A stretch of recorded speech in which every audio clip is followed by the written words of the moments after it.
Welcome to Love is on the Air, and I'm hoping that you are loving them all as much as we are making them. That sounded too cheesy, didn't it? Yep, good, that's me.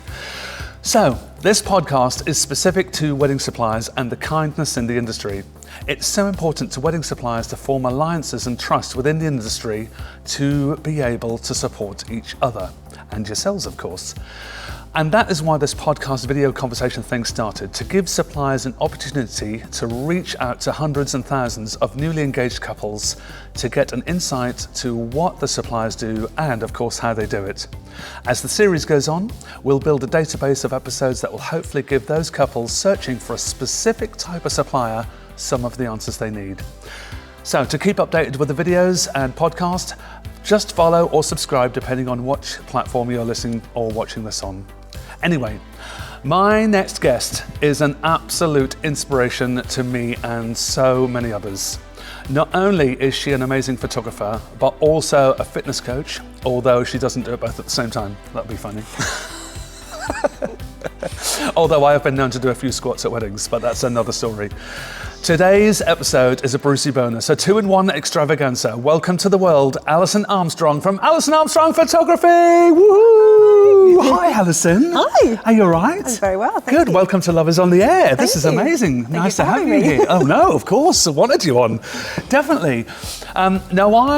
When I first went freelance back in 2015, I did a few things, and then we joined, we were both part of this group, weren't we? The East Anglian photographers and videographers that James Rouse set up and embraces all of the people in our line of work, videos and photos, to be able to form alliances, to form that trust, and work up a really nice rapport, ask questions if there's some technical information that we're not too sure about, how people deal with contracts or anything. Nothing was off the plate, was it? It was just lovely to be able to have that closed space that we could feel thought of and helped and stuff, isn't it? And connected, I think, as well, because everybody is working sort of self-employed, and actually we used to have breakfast sort of once a month and connect, and as you say, share ideas and advice. If someone hadn't shot a particular venue before, we could talk about that, and it's incredibly valuable to be part of that community. Totally. I'm very lucky that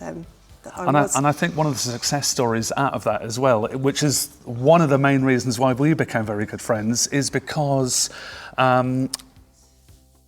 I think that I was looking on the group one morning, I think it was 2017, wasn't it? Mm-hmm. And you were heavily pregnant. Mm-hmm. I won't tell the story, I'll let you tell the story, but it was just it's a lovely story about how we got to be able to be as close as we are and work alongside each other and support each other as well. So I'll let you tell the story because it was your story to tell. Yeah, so we met, I think, I started weddings in sort of 2014.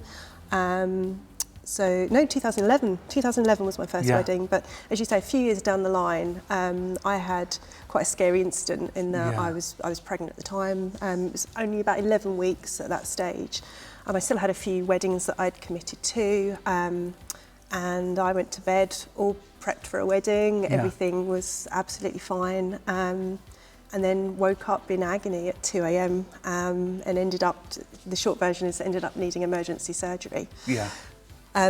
My biggest thought at that stage, rightly or wrongly, was I wanted to make sure my couple had someone there on the wedding day. To the extent I was waiting to go into the surgery room, and I was still trying to sort out cover and needing to know that they were looked after. I posted in that group and had a few replies, and we connected, and you stepped in at the last minute, and I'll forever be grateful for that. I'll forever be grateful because I stole your sunset, and it was an amazing sunset. It was a venue that I really wanted to shoot at, and it was a couple that I'd really connected with, and I will say, you know, in my 14 years now, I've had 2 incidences of illness. One was that occasion, which was obviously quite an emergency situation, and another one with a tummy bug that actually I was able to shoot, but called a second shooter in as well to make sure that my energy levels weren't flagging from a couple of days before, you know. And it's so important to be part of that community, to have that safeguard in place, because there is nothing more important to me than not wanting to let somebody down on the biggest day of their life. And but also to knowing- make sure that you're going to be okay as well. If you're going through turmoil like that at that Sure. time, you want to make sure that you know and trust somebody That's enough it. to be able to. And it is a situation. It's something that people perhaps don't want to talk about in terms of suppliers. You know, a couple wants to know that the person they hired is definitely going to 100% be there on the day. Yeah. And I will say it's really rare that something like that happens. As I say, Yeah, of course, twice in 14 years. But I know other photographers who suffered from a broken leg, for example. Yeah. People have broken their wrist at the last minute, and having a supplier with a network who can ask for help, I think, is a really kind of nice safeguard for, you know, for a couple to know that there is a plan in place should the worst ever happen. Yeah, indeed, definitely. And it brought us together, It's which exactly has been that. the most amazing friendship kind of since. Yeah, So, exactly. So it's like I've done family shoots and stuff for you. It's like, Absolutely. it's been lovely. Yeah.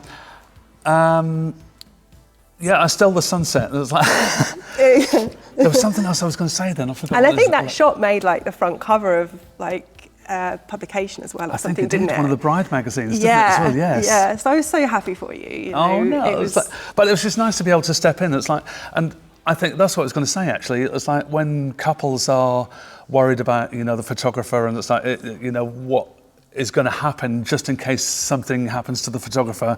I think most of us in our contracts now have said, you know, it's like if anything should happen to us, you know, life happens, so we can never predict these things. The lovely thing is that we have formed these alliances, we've formed the trust, we've formed our little groups that we can sort of go to and said, you know, just in case I can't do this, to prep the other people and stuff like that, to sort of make sure that you've got things in place. So, you know, when we do look at photographing wedding days, it's more than just, yes, we'll do that and we'll be there. We just make sure that all the background stuff is done as well, just to make sure, Yeah. you know, if anything, cover all eventualities, really. yeah, 100%. So, in your words, what do you do? We know what you do, but that's fine. That's just in your words. And how long have you been involved with weddings, and how many have you worked on so far? So, as I say, 2011 was my first wedding. Yeah. And I don't just do weddings, so I do a bit of personal branding and help small businesses grow. So I actually only take 10 to 15 weddings a year. That's my max. Yeah. And that's really so I can give 100% energy to it. I know photographers that do take on kind of 25, 30 because that is their main focus.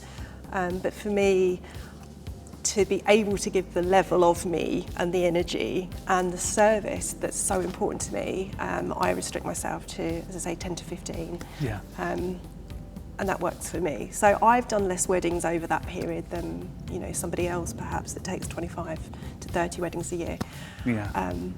But I remember all of those couples, and it's just so wonderful to have been part of that story and still have a lot of those relationships now, which is incredible because it's led to me to be able to do family shoots and branding and help them build their lives and their businesses as well. So that's the lovely thing about it, because it's not just about the wedding day itself. Obviously there's a lead up to it, and then the wedding day that you've built this amazing rapport with. So ongoing in the future, they do come back to you and ask for family shoots. And I don't want that to end. No, of course not. By taking a few less weddings, not only does it mean that I really get to choose the clients that I work with, where I know we're going to be a really good fit.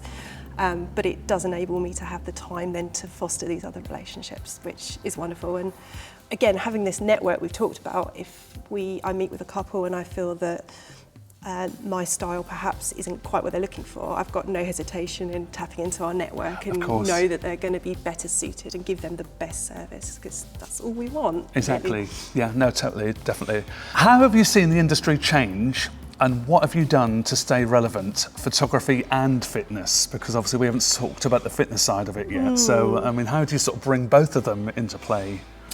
That's a really good question. Okay, so I mean, there's two different aspects to that. And if we start with the weddings. Yeah, do the wedding, yeah. Weddings, I think, have definitely changed in my time of shooting. I think they used to be the more traditional format. There would be, more of my couples would be getting married in a church.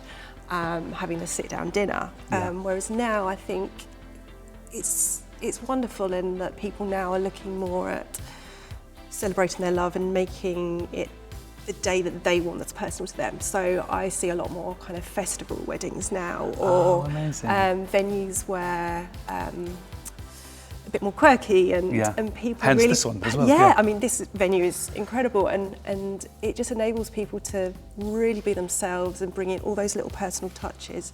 Yeah. So I think the wedding industry has changed in that way, and I love that. Yeah. Absolutely love Embrace that. it. Yeah. I think there's a move more towards content creation as well now. Certainly in the last sort of year even, that's becoming much more of a thing. Without a doubt, definitely. Photo and video merging together, people sharing short clips on social media. Yeah. So that's definitely changed, and I think we've all having to adapt to that. Exactly. So that's one big thing. Fitness-wise, so I'm a running coach as well, and I think there's been a huge boom in the running kind of community, people using it for a social aspect, whereas people used to go to the pub a lot more. Now they'll go for a run and then go join the for clubs, a coffee. the fitness clubs. Yeah, so that's wonderful, and that's really changed. And how do you incorporate your fitness to like couples? I know you've sort of been promoting it recently about somebody getting ready for wedding days and sort of like the fitness that they want to feel better about themselves. So how do you sort of go about making these couples, or maybe just a bride or just a groom, want to be a better version of themselves? Surely, I think it's it's proven that exercise is really good for stress, and I think planning a wedding can be one of the most stressful things in the build-up. It doesn't have to be, but for a lot of people, they do find that they want sort of an outlet to cope with that. For other people, it's just making them feel their best on their wedding day. So they may want to lose a bit of weight, they might want to just tone some arms. So I think it's a very personal thing, and I think it depends on what their goal is. But yeah, just getting out there, doing something small, starting from where you're actually at, looking at the time you've got and the goals you have. But really, it's a personal thing to sit down with the individual and like a wedding day, and hearing what their goals are and what they want to achieve, and how I can support them best to do that. Definitely. Okay, so what's the main thing that you give to your clients that is unique to you? So this is Alison Armstrong Photography or Alison Armstrong Fitness. It's like, what is it about you that makes them want to come to you? I think we all have a tendency to talk too much, and what I've really tried to do over the years, and it's not always easy, is to listen. And I really want to make people feel heard, and I think I really take the time to do that in consultations, and really listen to what people want and try to support them the best I can. The feedback I get from most of my clients is she was always calm and she was always there. And in my former life, I've sort of done a lot of work in the legal sector, so I'm a problem solver, Amazing, and I'm a course. planner. So a lot of work and support that I give my clients is before the wedding day. So timelines and planning for every eventuality to give them that reassurance. And then on the day, I'm calm. And I think they love that as well. Obviously, they feed off that as well, don't they? And it's like, that makes their nerves sort of less. Oh my goodness, it's my wedding day. It can be carnage if it's allowed to sort of go on to, because there's so many things that you could worry about.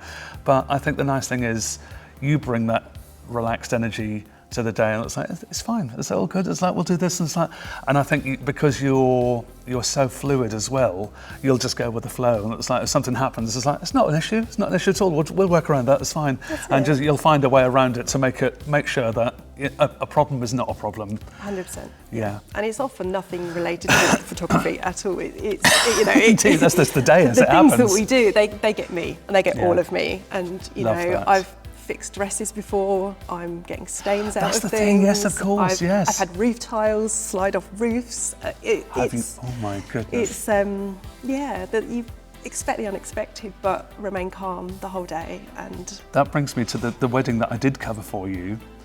That was the only wedding I have ever had, because it was in Galston Church, where the vicar had a diabetic episode. The vicar had to sit down, they had to call another vicar in. And it was like, the vicar was all right, by the way, it was fine, but it was just the fact that at the end there was 2 vicars there, both had run the ceremony, so I was like, I made sure I got a picture of your couple, with both vicars next to them, because it's never happened before, and I don't know whether it'll happen again, but it was just like such a unique thing. But you just have to go with the flow, don't you? You do. We call the venue and just, You know, we're storytellers. We're there to tell the story of the day, and you know, sometimes these things make it more memorable, and you know, ultimately it's about 2 people in love celebrating. And I always tell people, like, just don't worry, like, we can work around any of it. You know, we adapt. And sometimes these things that happen are made to be the most core memories as well, aren't they? Because it's just, they make the day, it's like so memorable. Oh, can you remember when that happened? I was absolutely. like, oh my God, you didn't expect it, but it's just maybe because you didn't expect it, it was never meant to be there, and that's why it stands out even more. So, no, it's amazing. So flip reverse it. Time for you to ask me a question.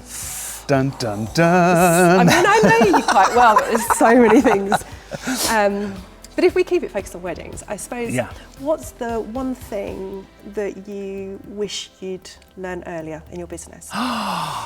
Good question. I love that. It could be a piece of equipment, or it could be something that you now do for your couples that you wish you'd done earlier. I think when I first started, I was worried about the competition that was out there, and I know full well that I didn't need to.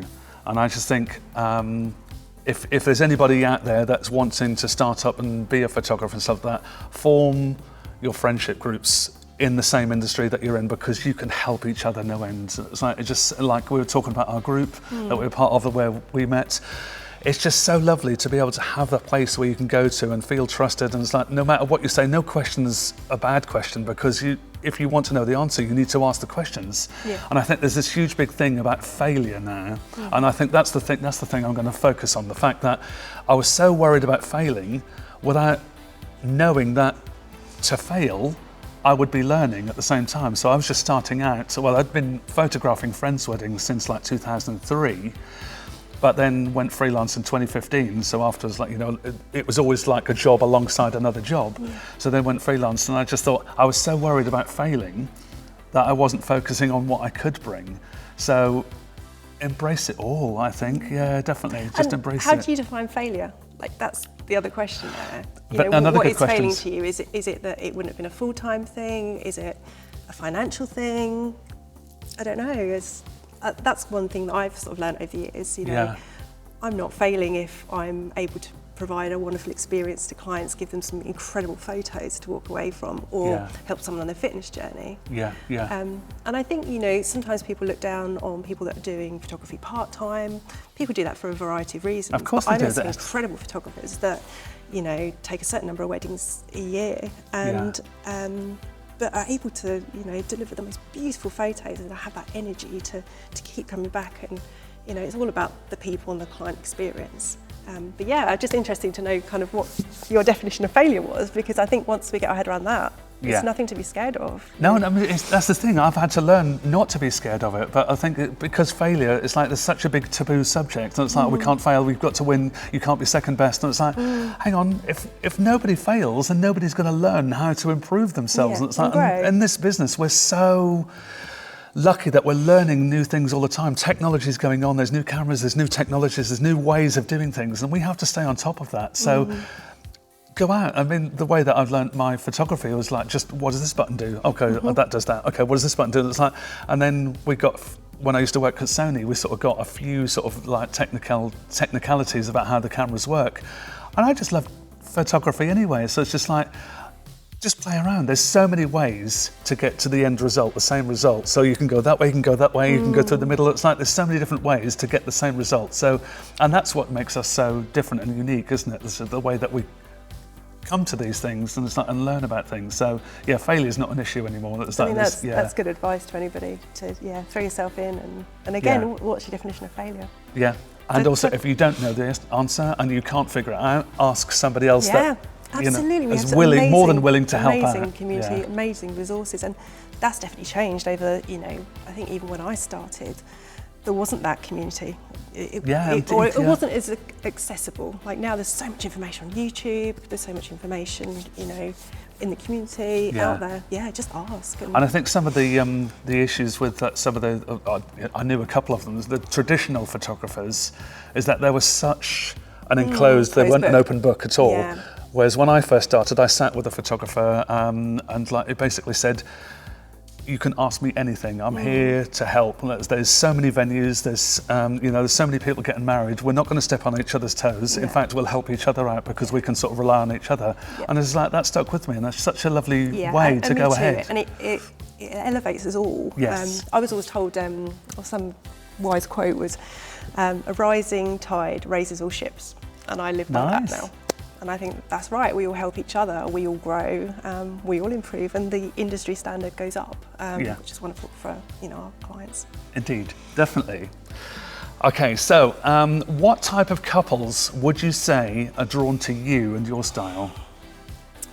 That's a good question. I think they're all so different. I don't think I have one type. I really don't. I think I'm quite known for my natural photography, so often they are people that come to me and say, I really hate having my photo taken, but I've seen your work and it's just so natural, it's not posed. Ones that want a bit of direction, I think, that again are a bit scared about being in front of the camera and need me to guide them through. So I do offer posing advice, but equally it is a very natural kind of style. But yeah, so I'd say I don't get really loud, sort of vibrant couples. I think mine are attracted to me because of my calmness, because of my ability to create a natural photography.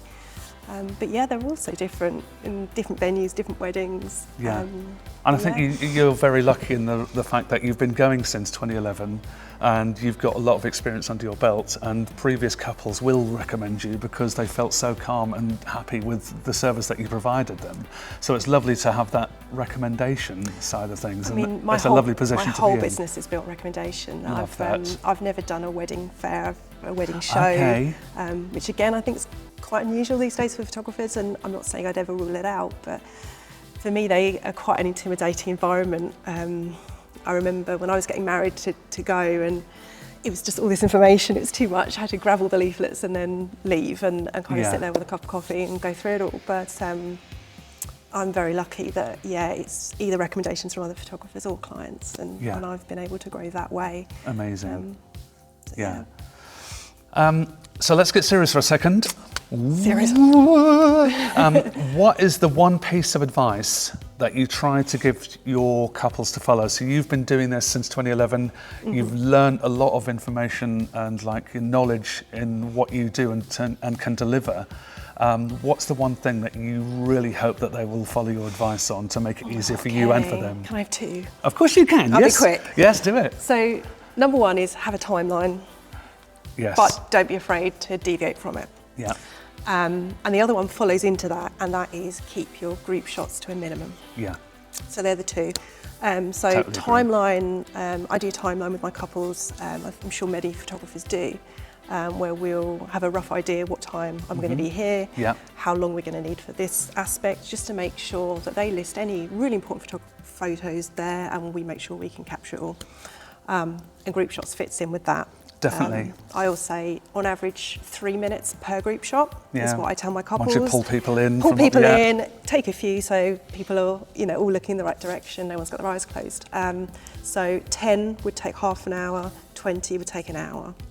Do you really want to be spending an hour on group shots on your wedding day? Or would you rather be, mixing with your guests and enjoying it?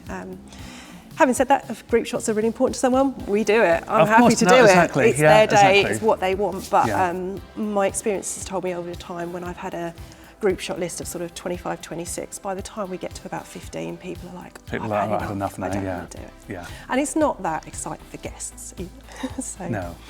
Especially if the weather's turned a little bit as well. So that absolutely, and that's a good example of the timeline needing to change. If the weather suddenly is terrible, we'll move that 15-minute window. Of course, or I'll pull people out very occasionally and say, oh my God, there's the most incredible sunset outside. Exactly that, Are you happy to go out, or would you rather, stay, with your guests? And to be mindful of your surroundings as well, just tell them, and it's their choice. But there would be the two things. And I think sometimes couples, I don't know. I don't know whether it's sort of like an old tradition thing that's like where people just expect to do the group shots. So sometimes, like one of my brides from last year gave her group shot list, or the job of her to arrange the group shots, and she wrote, I think it was about 52 different variations. Yeah. So I said to the couple, it's like, okay, I can do all these, but it's going to take a good couple of hours. Yeah. However, do we need all these? Can we whittle this down? And in the end, she whittled it down to about 15, Yeah. which is happy. We did more than that, but Yeah. it's just like the fact that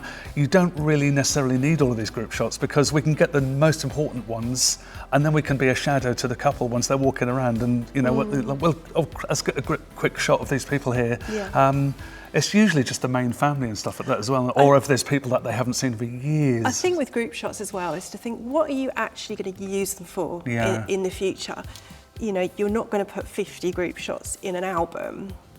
Are there certain, you know, sometimes we want one for Granny's mantelpiece or something like Yeah, that, of course, but that's yeah. normally more immediate family, or, you know, one of all of your friends from Yeah, uni yeah. or whatever. But yeah, I mean, 52 group shots, That's a what lot. are you going to do with them? Yeah. And that's going to take potentially hours out of your day. Exactly. Where you could be And it's- enjoying yourself. And the day goes so fast Yeah. already. And you want to make sure you've got time for the couple to take them away, so Yeah. that's like their recharge moment, isn't it? It's the first time they've seen each other Absolutely. since they've actually been married officially. Yeah. And so it's nice for them to have a little bit of time on their own without having to worry about, oh, Auntie Mildred's in the toilet. It's like somebody Yeah. else has gone to check in at the hotel. It's like, my goodness. It's like, so yeah, just make sure that yeah. when you're organising group shots, speak to your photographer and they will Guide you definitely through it. guide you through. Yes, exactly. Love that.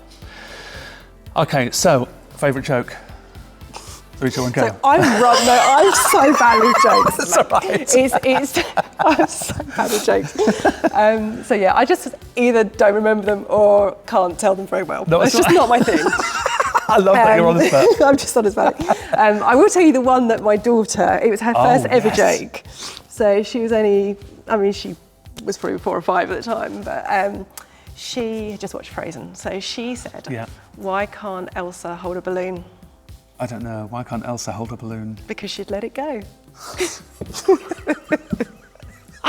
I actually really liked it. So You can that's tell the her I one I approve. remember. That's brilliant. Oh, I love that one. Okay, so lastly, is there anything that you would change in the industry at all to make it better for everybody?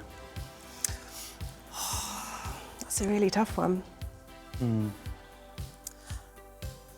It sounds really cheesy, Oh, go but on. I think it's just to not forget what it's all about, and that's love. Yes. And I think the days need to just be about that, ultimately. The rest's window dressing. It really is. It's celebrating that love between 2 people. Things are hard in life, you know. We all have a lot of sadness and Yeah. illness, but weddings are one of the most wonderful celebrations, and not to forget that. And I think as suppliers, to again love what we do. Yeah. Don't get burnt out. Really dial it back and focus on why you're doing this. You know, we're working, we all have that financial aspect to it, but love what you do and love each other. Very good advice. Love that. No, that's super good. Oh, good one. Love that, Oh, I don't Alison. know. Amazing. So, lastly, the bonus question. It's going to go on the poll. Are you a fan of the footwear called Crocs? No, I absolutely hate them. Like, they are the Sorry to put anybody worst. off. Any Crocs I fans mean, I out don't there? even know how you can call them a shoe. Like, they're just awful. Do you ever watch the show 101, Room 101? Yes. So they would be the first They would item be the in thing my Room in 101. the box. I Box of just don't Crocs. get it. They're just a piece of plastic with Yeah. holes in, and I just, don't get Yeah, it. indeed. And interesting fact, somebody ran the New York Marathon in Crocs in, I think it was November last year. Okay. And ran a 2-hour 51 marathon, I think, in Crocs. Oh my, did they have sport mode I'm still not activated? impressed, even by that, because like I just don't get them. I mean, gardeners goodness. possibly. I mean, I've but- seen obviously cases where, like in National Health Service, the NHS, and it's like the people that are on, nurses and doctors that are on their feet all day can use them. But they usually wear the cool ones, they're like the streamlined ones. They don't look comfy though. Like, there's got to be more comfortable shoes. I can't do it. No. Sorry guys, sorry everybody. If I never saw another Croc again, I'd be happy. I don't get it. Just don't get it. Come on. Alison, thank you so much for that amazing information. I love how you've created a job out of the things you absolutely love that fits around your own lifestyle. It's such a lovely way and a brave thing to do as well, because obviously there's so much on like having that security and stuff like that, but there's also so much to be said about job satisfaction as well, and like having that freedom to be able to pick and choose the work that you do. And obviously you've got your photography, you've got your fitness coaching, you've got your running. There's so many things that you do to keep that smile, that beautiful smile on your face, and I love that. It's amazing. If you have any questions for Alison, myself, or the Flint Room at this beautiful venue that we're sitting at the moment, then please do pop your questions in the comments. Alison, thank you so much again for being wonderful and for being part of Love Is On The Air. Really appreciate you being here. Thank you so much. Join us next episode for something different, our bridal shop, and you will absolutely adore my guest. She is off the Richter. Love it. Until then, love you.